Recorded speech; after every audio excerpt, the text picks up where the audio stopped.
বিশ্বকাপ ফুটবলে এবার অন্য এক দিক থেকে চ্যাম্পিয়ন হলো বাংলাদেশ। পৃথিবীর কোনো সুস্থ স্বাভাবিক মানুষ এমন কৃতিত্ব নিতে চাইবে না, কিন্তু দুঃখজনক হলেও এমনটাই হয়েছে বাংলাদেশে। আমরা সবাই জানি বিশ্বকাপ ফুটবলে বাংলাদেশ নেই, কিন্তু তারপরেও তারা চ্যাম্পিয়ন। সেটি হলো ফুটবলের উচ্ছ্বাসে। আর্জেন্টিনা বা ব্রাজিলকে নিয়ে বাংলাদেশের মতো উন্মাদনা পৃথিবীর আর কোথাও হয় না, কিন্তু এই উন্মাদনাই আমাদেরকে আর এক অন্ধকার বাস্তবতার মুখোমুখি করেছে। বিশ্বকাপ ফুটবল চলাকালে ফুটবলকে ঘিরেই কমপক্ষে 12 জন মানুষের মৃত্যু হয়েছে। মৃত্যুর কারণ খেলাটাকে কেন্দ্র করে উগ্র আবেগ, বাকবিতণ্ডা, মারামারি এবং হার জিতের গ্লানি। রাজধানীর আদাবরে ব্রাজিল জাপান ম্যাচকে কেন্দ্র করে সহিংসতায় মারা গেছেন আবুল বাশার বাদশা নামের একজন। আর্জেন্টিনা ও মিশরের খেলা চলাকালে কুমিল্লায় বাকবিতণ্ডা থেকে মারধরে মারা গেছেন শরীফুল নামের এক ব্যক্তি। কুষ্টিয়ায় ব্রাজিলের বিদায়ের পর 19 বছর বয়সী তরুণ রতন গলায় ফাঁস দিয়ে আত্মহত্যা করেছেন। খেলা দেখার সময় অতিরিক্ত উত্তেজনায় স্ট্রোক করে মারা গেছেন বরগুনার খোকন কর্মকার। ভোলার বোরহান উদ্দিনে প্রিয় দলের সমর্থনে মোটরসাইকেল মিছিল করার সময় দুর্ঘটনায় মারা গেছেন ইসমাইল। শুধু বাদশাহ, শরীফুল, রতন, খোকন বা ইসমাইল নন, লাশের মিছিল বেশ লম্বা। প্রিয় দলের পতাকা টাঙাতে গিয়ে বহুতল ভবন বা গাছ থেকে পড়ে কিংবা বিদ্যুৎ স্পৃষ্ট হয়ে মারা গেছেন 3 জন। প্রিয় দলের খেলা দেখার সময় উত্তেজনায় হৃদরোগে আক্রান্ত হয়ে মারা গেছেন কয়েকজন। আর আত্মহননের ঘটনা তো সঙ্গে আছেই। সব মিলিয়ে এবারের বিশ্বকাপকে কেন্দ্র করে বাংলাদেশে 12 থেকে 15 জনের মৃত্যু হয়েছে, অথচ বাংলাদেশ বাদে পৃথিবীর সব দেশ মিলিয়ে 8 জন মানুষ মারা গেছেন। কেন এত মৃত্যু? কেন এত আত্মহনন? উত্তরটা অজানা নয়, কিন্তু নিষ্ঠুর। বাংলাদেশের সমর্থকরা খেলাটাকে স্পোর্টিংলি নিতে পারে না। জীবনের অন্য ক্ষেত্রে বিনোদন না থাকায় এই একটা বিনোদনই হয়ে ওঠে তার জীবন মরণ প্রশ্ন। বিশেষজ্ঞরা বলছেন এর কারণ আমাদের সামাজিক সংকট আর শিক্ষার অভাব।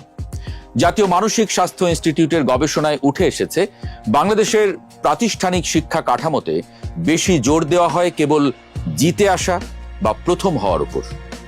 আমাদের শিক্ষাক্রম এবং পারিবারিক লালন পালন কাঠামোতে শিক্ষার্থীদের মধ্যে কোপিং মেকানিজম বা ব্যর্থতা ও পরাজয় মেনে নেওয়ার মনস্তাত্ত্বিক দক্ষতা তৈরি হয় না। শিশুরা ছোটবেলা থেকেই পরাজয় মেনে নেওয়ার শিক্ষা পায় না।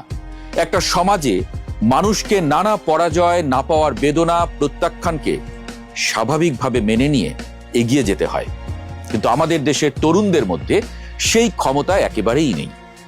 যখন প্রিয় দল হেরে যায় তখন তারা এটিকে ব্যক্তিগত ব্যর্থতা বলে মনে করে সে নিজেই দল সমর্থন করতে ভুল করেছে, কিংবা যখন কেউ উপহাস করে তখন এটাকে চরম অপমান হিসেবে মনে করে।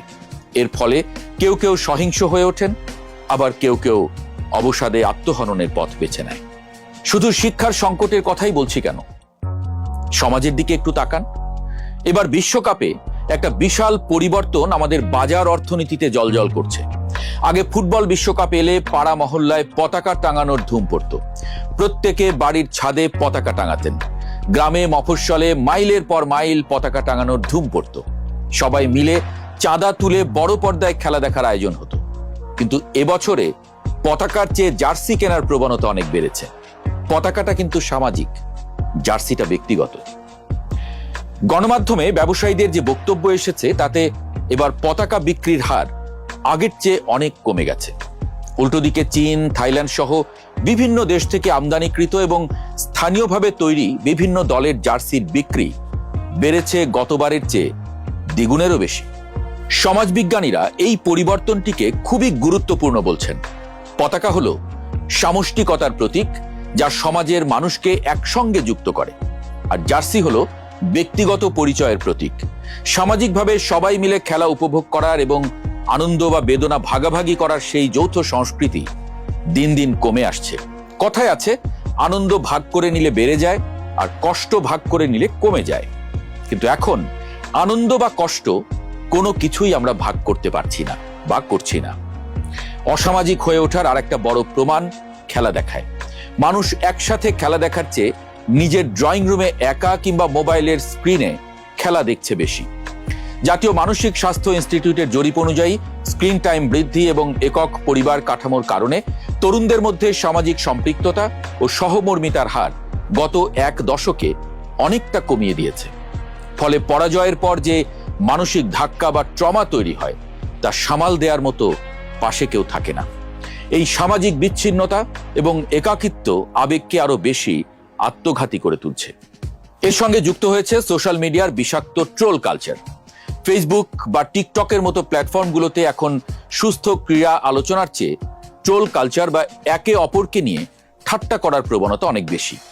দল হেরে যাওয়ার পর অন্য দলের সমর্থকরা যেভাবে ট্রল, মিম এবং অপমানজনক মন্তব্য ছুড়ে দেয় তা অনেক সময় সহ্যের সীমা ছাড়িয়ে যায়। এটা এক ধরনের শাস্তিযোগ্য অপরাধও বটে।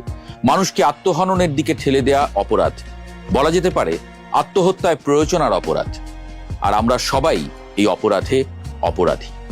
সাইবার বুলিং এর এই শিকার মানুষটি মানসিকভাবে ভেঙে পড়েন। বন্ধুদের সামনে মুখ দেখাতে না পারার লজ্জা আর অপমান থেকেই অনেকে আত্মহননের মতো সিদ্ধান্ত নিয়ে বসেন। শুধু সামাজিক মাধ্যম নয়, আমাদের মূলধারার গণমাধ্যম কতটা দায়িত্বশীলতার পরিচয় দিয়েছে। আমরা কি এই বিশ্বকাপকে এমন একটা হাইপ দেইনি যাতে মনে হতে পারে বিশ্বকাপটাই বুঝি পৃথিবীর সবকিছু? ইংল্যান্ড আর্জেন্টিনার সেমিফাইনাল খেলায় ইংল্যান্ডের সবচেয়ে বড় দৈনিক পত্রিকাগুলোর অন্যতম দ্য টেলিগ্রাফ প্রথম পাতায় খেলার কোনো খবরই দেয়নি। শুধু উপরে লিখেছে সেমিফাইনালের খবর ভেতরের পাতায়। আর আমাদের দেশের খবরের কাগজগুলো দেখলে মনে হবে বাংলাদেশই বুঝি বিশ্বকাপের সেমিফাইনাল বা ফাইনাল খেলছে। এই বিশ্বকাপের সময় আমাদের দেশের সব অর্থনীতি, রাজনীতি, অপরাধ, অন্যায় সবকিছু যেন থেমে গেছে। মানুষকে অতি আবেগী করে তোলার পেছনে আমাদের মূলধারার গণমাধ্যমও কম দায়ী নয়। ফুটবল বিশ্বকাপ প্রায় শেষ। ফুটবল নিয়ে উন্মাদনাও হয়তো থেমে যাবে কয়েকদিনের মধ্যেই। কিন্তু এই ফুটবল বিশ্বকাপ আমাদের চোখে আঙুল দিয়ে দেখিয়ে গেল আমাদের শিক্ষা ব্যবস্থা কতটা দুর্বল, আমাদের সমাজ কতটা ভঙ্গুর। যে বিশ্বকাপের মূল উদ্দেশ্যই হলো মানুষকে ঐক্যবদ্ধ করা, সেই বিশ্বকাপ আমাদেরকে আরো বেশি বিচ্ছিন্ন করে দিচ্ছে, আরো বেশি একা করে দিচ্ছে। তাহলে কি ফুটবল নিয়ে বা খেলা নিয়ে আমাদের সব আবেগে রাশ টানবো? না, একদম না। আবেগ ছাড়া মানুষের মনুষ্যত্বই তো থাকবে না। কিন্তু এই আবেগ হতে হবে ঐক্যের, মানুষের সাথে সম্পর্কের। কারো প্রিয় দল হেরে গেলে তাকে নিয়ে ট্রোল করা নয়, বরং তার বেদনায় সমব্যথী হওয়াই তো মনুষ্যত্ব। মনে রাখা দরকার, হার জিত চিরদিন থাকবেই, তবুও এগিয়ে যেতেই হবে। বাধা বিঘ্ন না পেরিয়ে বড় হয়েছে কে কবে।